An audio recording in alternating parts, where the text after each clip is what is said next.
जमलेल्या माझ्या तमाम हिंदू बांधवांनो, भगिनींनो आणि मातांनो,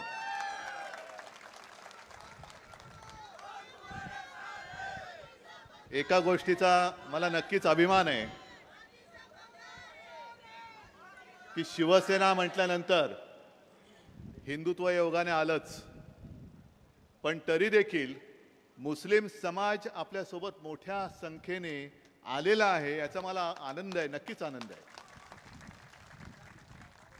आता काही जण म्हणतील ज्यांच्या पोटात दुखतं, दुखलंच पाहिजे, दुखायलाच पाहिजे, ते म्हणतील आणि हिंदुत्व सोडलं का?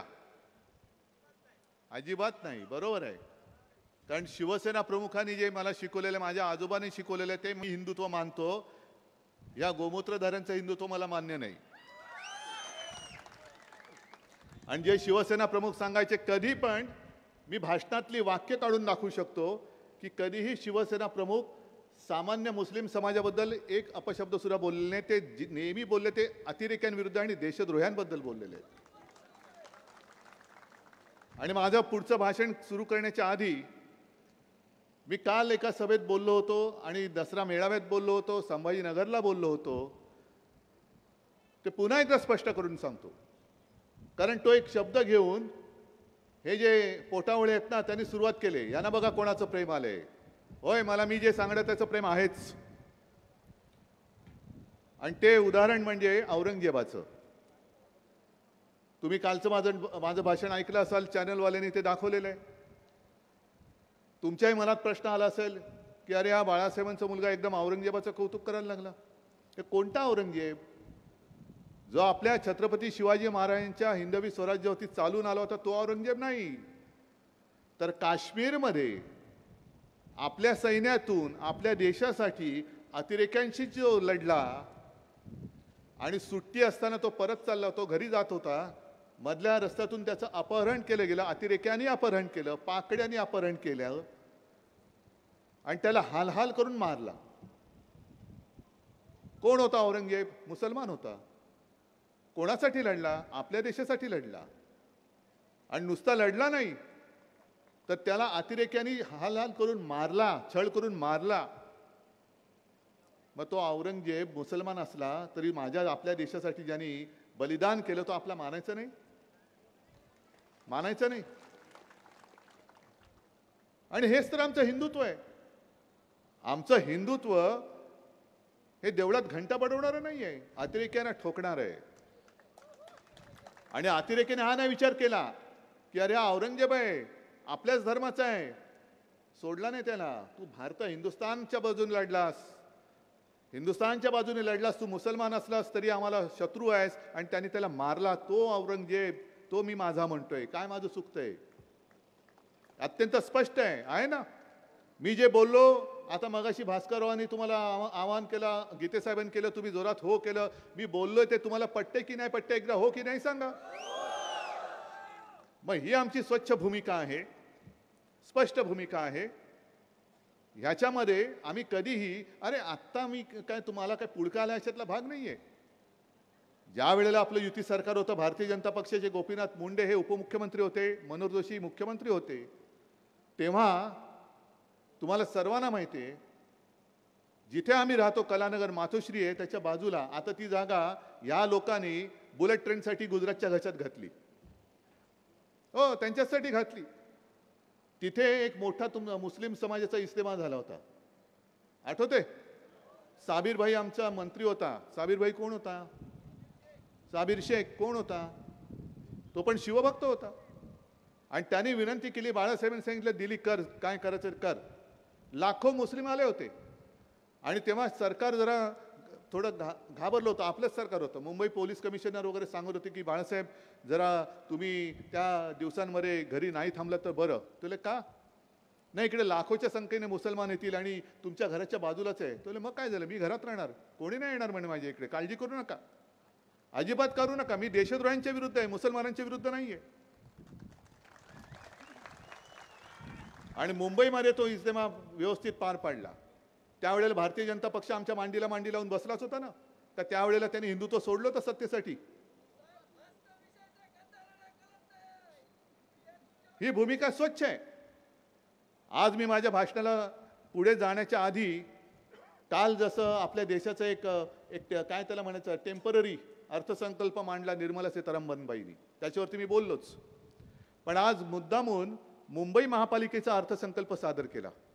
तुम्ही म्हणाला अहो तुम्ही म्हसळ्यामध्ये आलाय, श्रीवर्धनबद्दल बोला, म्हसळ्याबद्दल बोला, मुंबईबद्दल काय बोलता?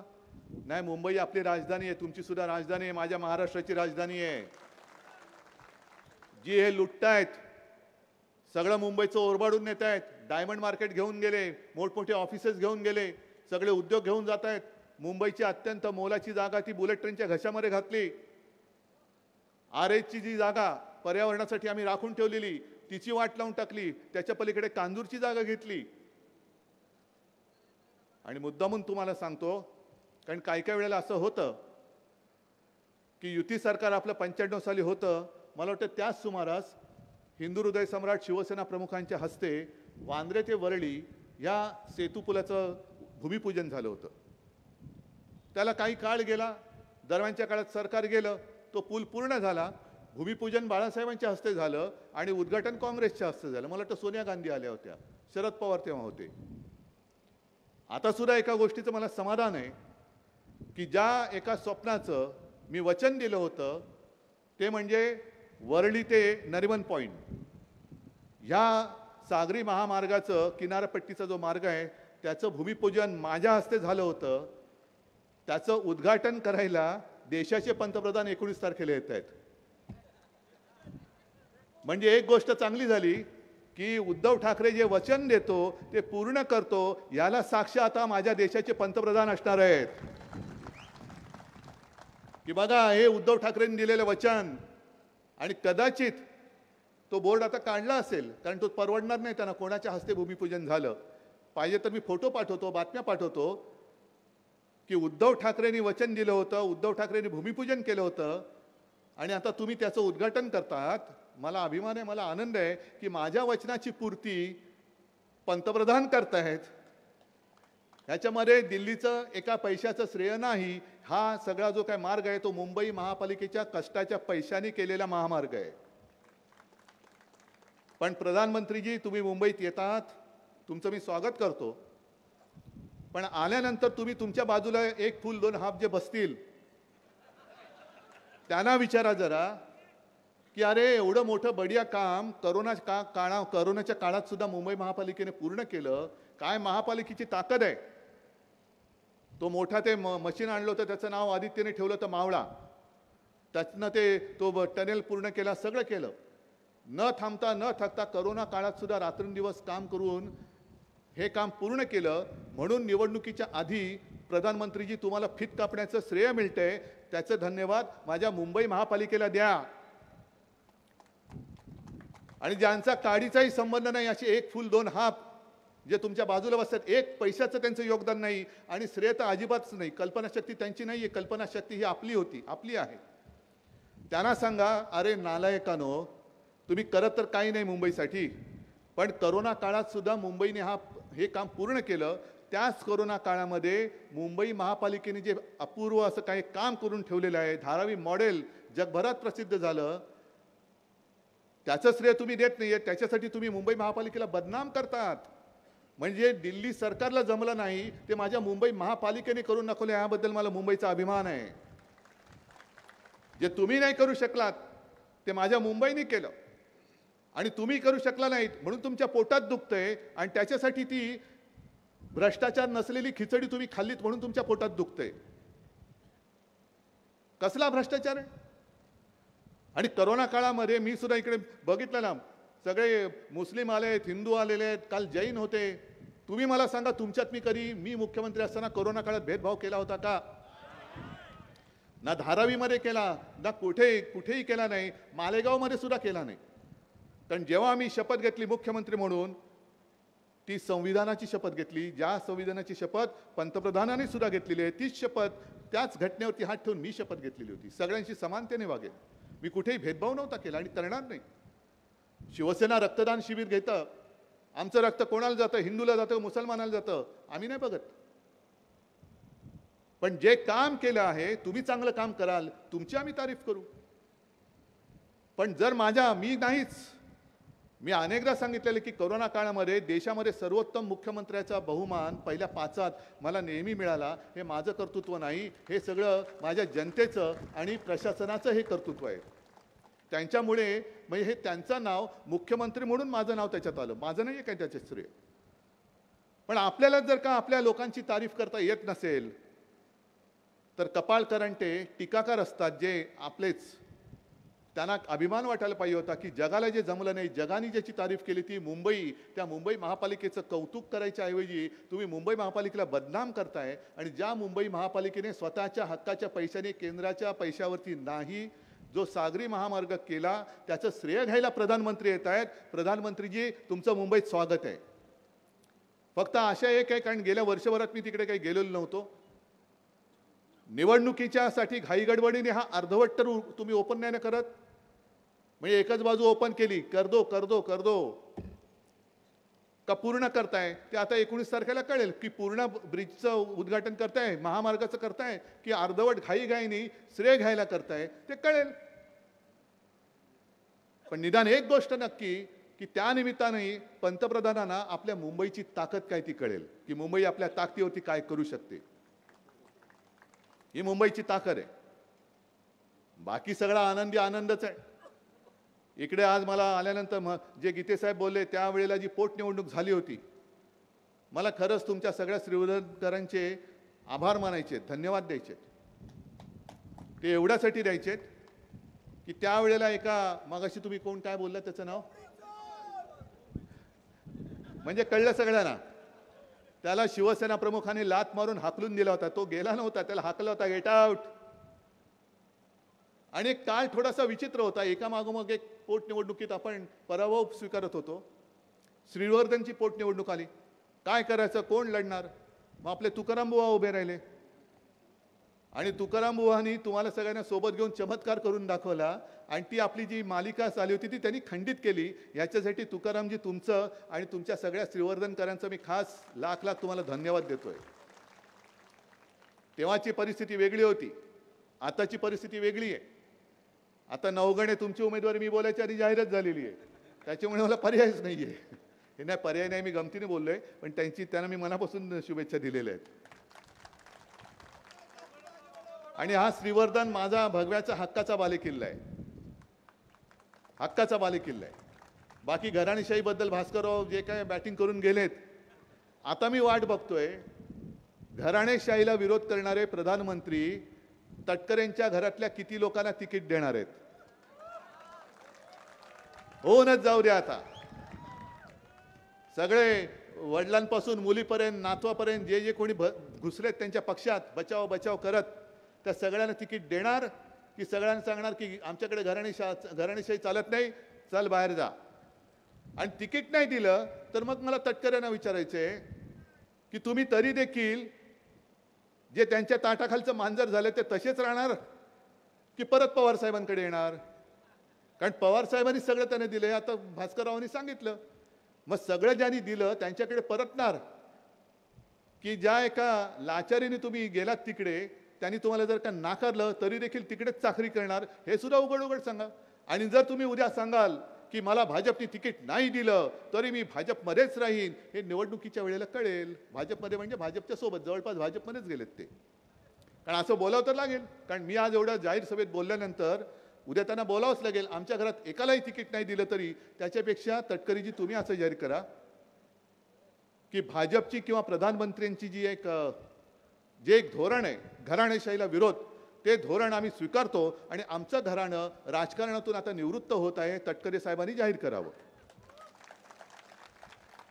की आता बस झालं.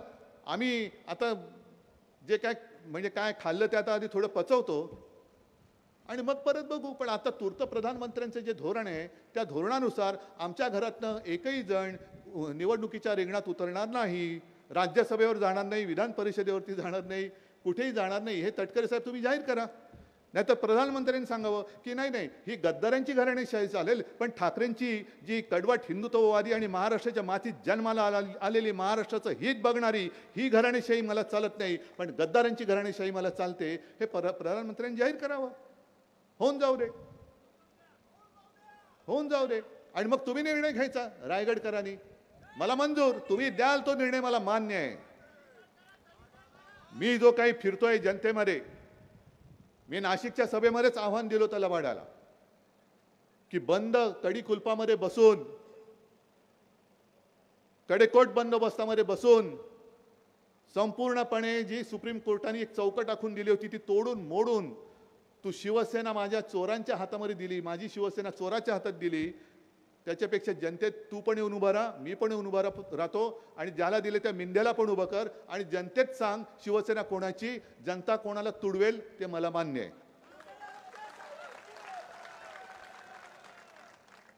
ठरवून टाका ना एकदा कोणाची शिवसेना. अरे मुळामध्ये शिवसेना स्थापन झाली ते जे काही दिवस होते तेव्हाही कोणी आपल्यासोबत नव्हतं, कोणी नव्हतं. मराठी माणसाची होणारी गळचेपी याच्या विरुद्ध आवाज त्यावेळेला शिवसेना प्रमुखांनी उठवला होता शिवसेनेच्या माध्यमातून. अनेक जणांनी तेव्हा त्यांना सांगितलं की तुम्ही प्रांतवादी आहात, तुम्ही संकुचित वृत्तीचे आहात. ते म्हणाले तसं नाहीये.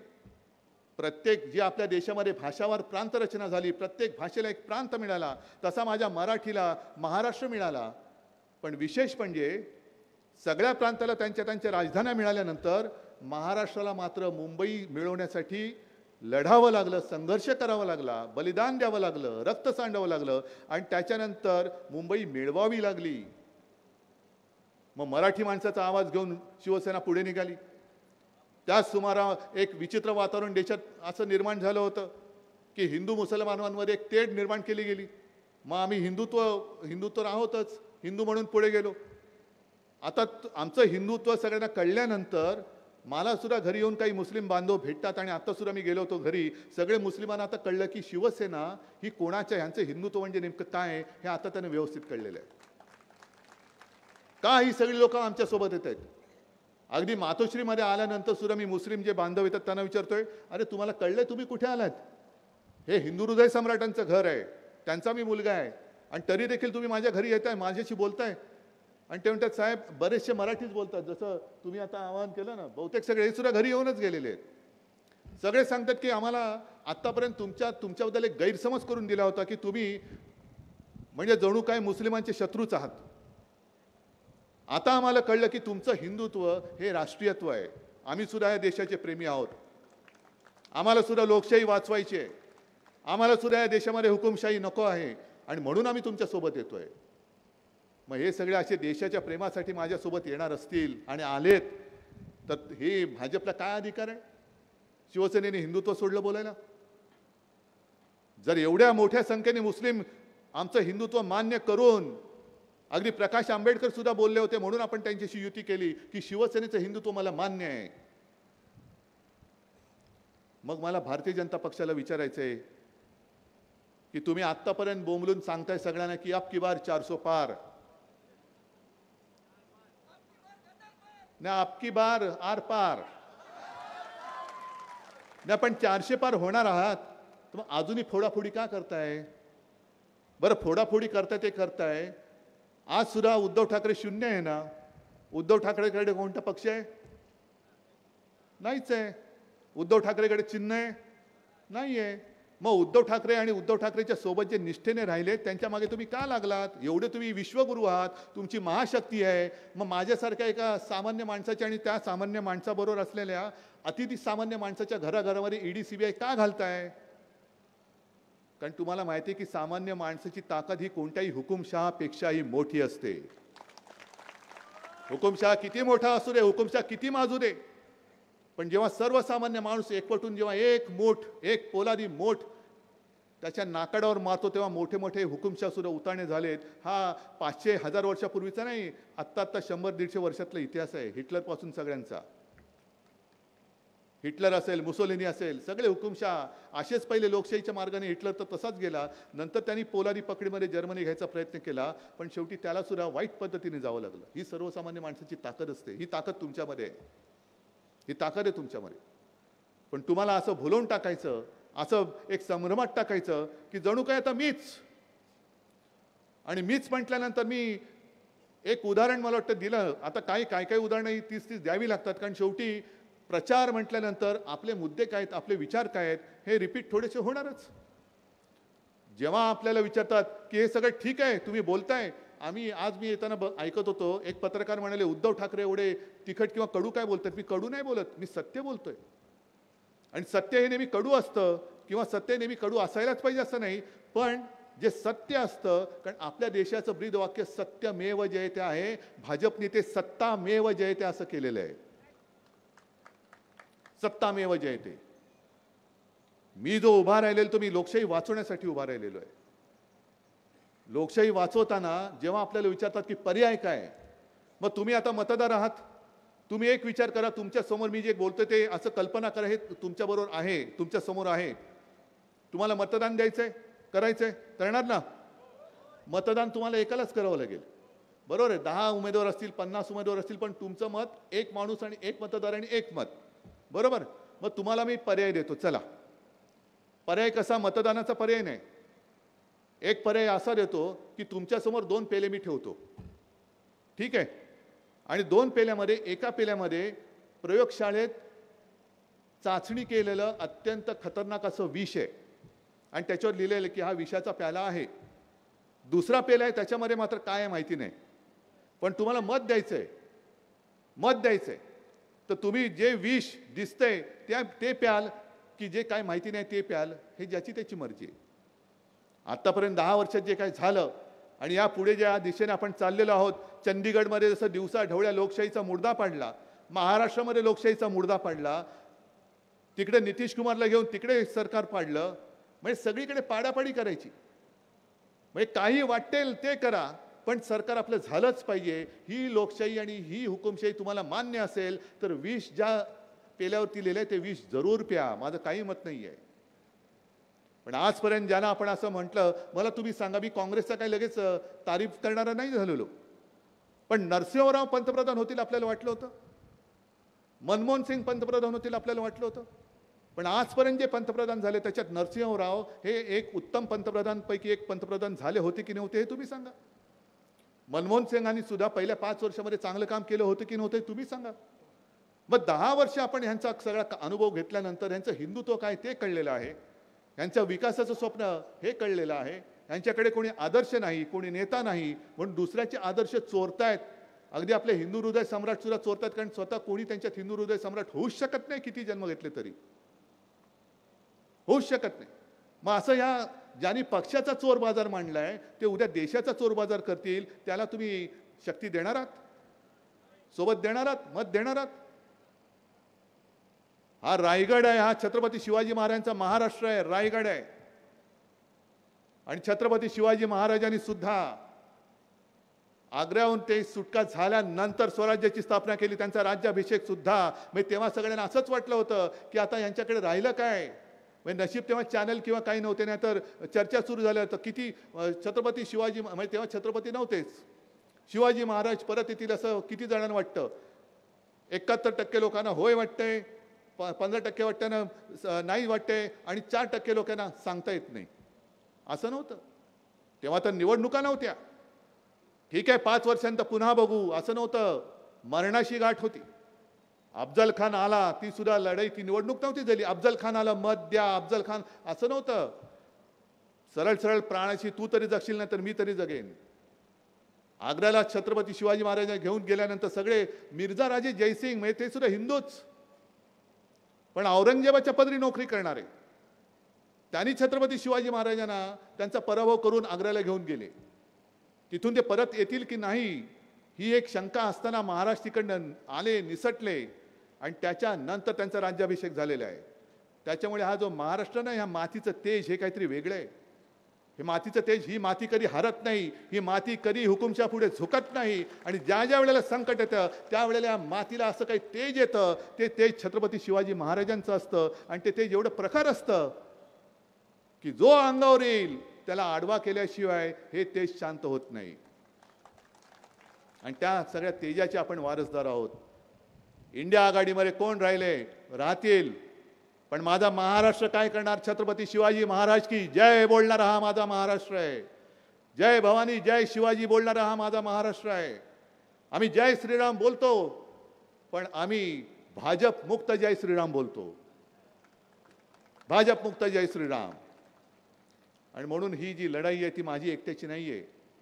जे मगाशी भास्करराव बोलले अनंत गीते तुम्ही उद्धवजींना शब्द द्या. नको, मला शब्द नको. हा शब्द तुमच्यासाठी मी मागतोय, माझ्यासाठी काही नको. मला ना मुख्यमंत्री व्हायचंय ना पंतप्रधान व्हायचंय, पण मला दिसते ते तुमच्या पिढ्यांचं पुढचं भवितव्य दिसते, ते अंधकारमय होते, म्हणून मी तुम्हाला जाग करायला आलेलो आहे.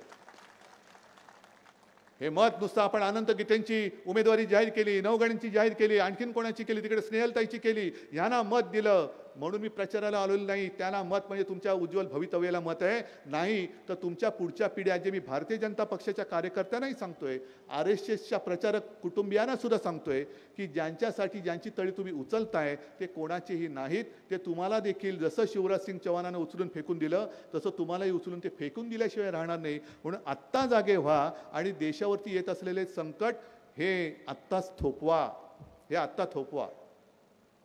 आणि म्हणून निर्धार करणार असाल तर एकच, जरा जोरात छत्रपती शिवाजी महाराज की जय बोलून एक हात वर करून मला सांगा, वचन द्या की आम्ही कोणी सोबत असो वा नसो, आम्ही तुमच्यासोबत माझ्यासोबत नको, मला देशासोबत, देशाच्या लोकशाहीसोबत आहोत आणि आमच्या भारत मातेचं स्वातंत्र्य आम्ही कोणाला हिरावून देणार नाही. हे एकदाच जरा छत्रपती शिवाजी महाराज की जय बोलून कोणीतरी घोषणा द्या आणि जरा जोरात सांगा मला. छत्रपती शिवाजी महाराज की जोरात. जय भवानी. अरे आवाज एवढा मोठा असला पाहिजे, काल बोललो तसे छप्पर उडायला पाहिजे, तोपर्यंत मी तुम्हाला उठू नाही देणार. चल दे. छत्रपती शिवाजी महाराज की. छत्रपती शिवाजी महाराज की. चला सगळ्यांना खास सगळ्यांना मी धन्यवाद देतो. आणि आता झोपायचं नाही, म्हणजे रात्री जागू नका. झोपायचं नाही म्हणजे लोकशाहीच्या दृष्टीने तसं झोपू नका, विचाराने झोपू नका. स्वतः जागे राहा, जनतेला जागे करा आणि आपल्या देशाला वाचवा. जय हिंद, जय महाराष्ट्र.